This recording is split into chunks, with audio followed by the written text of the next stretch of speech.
अपने इर्द गिर्द देखें, आपको कई ऐसी चीजें नजर आएंगी जो घूम रही हैं। घड़ी की सोइयां, पंखे के ब्लेड्स, पिन व्हील या घूमता हुआ डार्टबोर्ड। अब क्या आपने एक चीज देखी है जो इन सब में मुश्तरक है? एक ऐसा पॉइंट है जो घूम नहीं रहा, ये बिल्कुल अपनी जगह पर कायम है। ऐसा फिक्स्ड पॉइंट जिसके गिर्द कोई चीज घूमती है, इसे सेंटर ऑफ रोटेशन कहते हैं। अब आइए घड़ी की सोइयों का मुशाहिदा करते हैं। ये घड़ी की सेकंड हैंड है।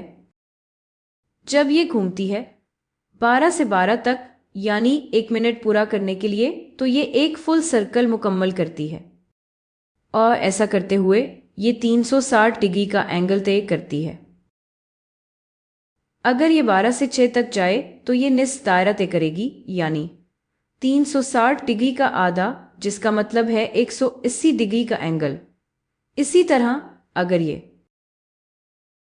12 से 3 तक जाए तो ये चौथाई दायरा तय करेगी, यानी 90 डिग्री का एंगल। रोटेशन के दौरान घूमने का ये एंगल एंगल ऑफ रोटेशन कहलाता है। अब यहां हमारे पास एक स्क्वायर है। हम इस स्क्वायर का सेंटर ऑफ रोटेशन कैसे तलाश करें? सर्कुलर ऑब्जेक्ट्स का सेंटर ऑफ रोटेशन तलाश करना निस्बतन आसान होता है, क्योंकि हम सेंटर को पिन पॉइंट कर सकते हैं। लेकिन स्क्वायर, रेक्टेंगल या किसी भी पॉलीगन का सेंटर ऑफ रोटेशन कैसे तलाश करें? तो हम ये कर सकते हैं कि लाइंस ऑफ सिमेट्री ड्रॉ करें। तो एक लाइन ऑफ सिमेट्री होगी, एक वर्टिकली और दो लाइंस ऑफ सिमेट्री डायगोनली, इस तरह। अब लाइंस ऑफ सिमेट्री का intersection point centre of rotation बनाता है।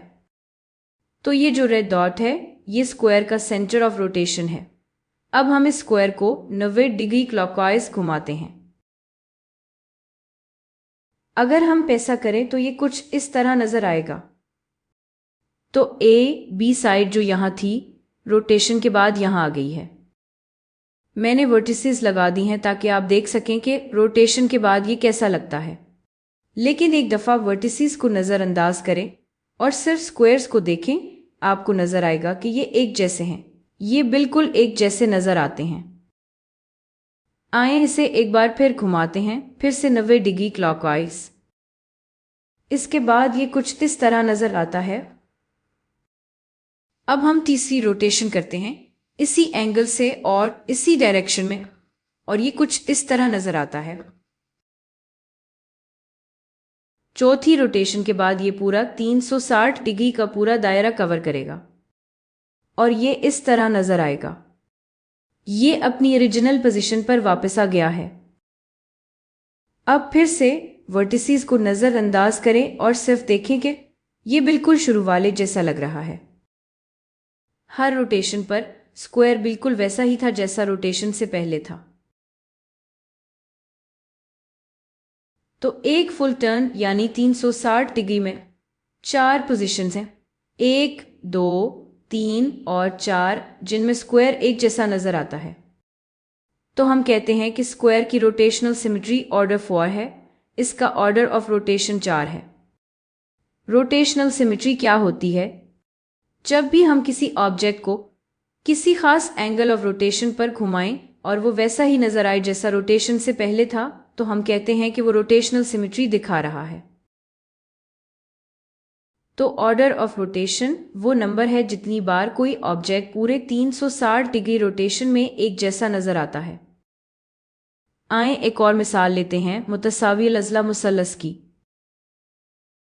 सेंटर ऑफ रोटेशन तलाश करने के लिए मैं लाइंस ऑफ सिमेट्री ड्रॉ करूंगी। तो हमारे पास सेंटर ऑफ रोटेशन है जो इंटरसेक्शन पॉइंट पर है।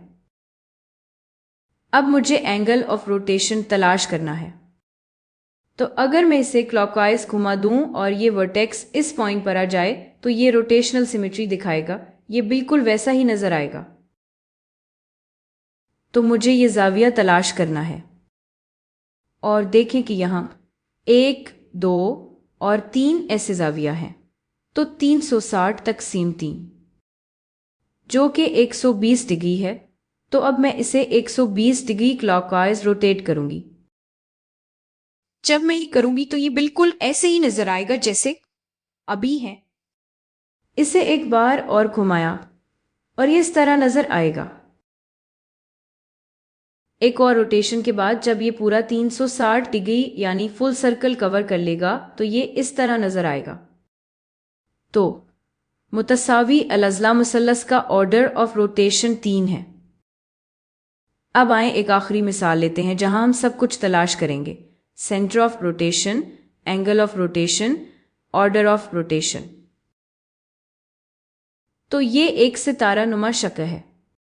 आए लाइंस ऑफ सिमेट्री ड्रॉ करके सेंटर तलाश करते हैं। यहां बहुत सारी लाइंस ऑफ सिमेट्री हैं। तो ये intersection point centre of rotation है।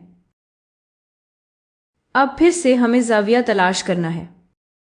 तो मैं देख सकती हूं, गौर करने पर हमें नजर आता है कि अगर ये पॉइंट यहां आ जाए यानी एक दूसरे पर आ जाए तो ये ठीक हो जाएगा। तो ये रोटेशनल सिमेट्री दिखाएगा। तो मुझे ये जाविया तलाश करना है। इसी तरह ये यहां आ सकता है, यहां आ सकता है, तो 3, फिर 4 और 5 और 6 जाविया है। तो 360 डिग्री को 6 से तकसीम करें तो 60 डिग्री बनता है। तो आए इसे 60 डिग्री क्लॉकवाइज घुमाते हैं। पहली रोटेशन के बाद ये कुछ इस तरह नजर आता है। आए इसे एक बार और घुमाते हैं और अब ये इस तरह दिखाई देता है। तो दूसरी, तीसरी रोटेशन के बाद ये इस तरह नजर आएगा। और एक बार और घुमाएं तो ये बिल्कुल वैसा ही नजर आता है। हमारे पास पहली रोटेशन है और ये इस तरह दिखाई देता है। आखिरी रोटेशन के बाद जब ये पूरा 360 डिग्री का दायरा मुकम्मल करता है तो ये इस तरह नजर आता है।